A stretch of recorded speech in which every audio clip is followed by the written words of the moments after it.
अस्सलाम वालेकुम, welcome to our cooking channel.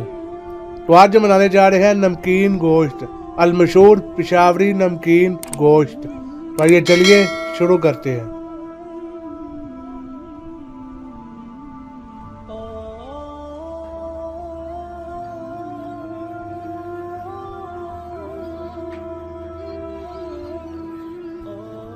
सबसे पहले 2 से 3 चम्मच ऑयल डाल लें, 2 चम्मच अदरक लहसुन पेस्ट डाल लें, इसे सोते कर लें। अब तकरीबन 1 किलो मटन है वो डाल दें। मटन को अच्छी तरह भून लें।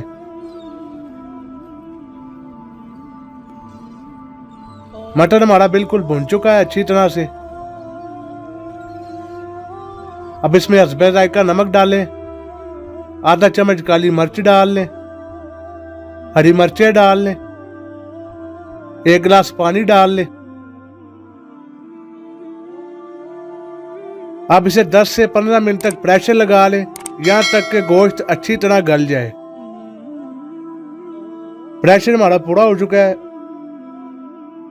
गोश्त अच्छी तरह गल चुका है। अब इसका पानी खुश्क कर लें। पानी खुश्क हो चुका है और आपका नमकीन गोश्त बिल्कुल तैयार है। तो उम्मीद है आपको आज की रेसिपी पसंद आई होगी। इस वीडियो को लाइक करें और शेयर करें और कमेंट में अपना फीडबैक जरूर दें। तो इस चैनल को सब्सक्राइब करें और बेल आइकन को दबाएं ताकि आपको नई रेसिपी का नोटिफिकेशन आ जाए। आज के लिए बस इतना ही, इजाजत दीजिए, खुदा हाफिज।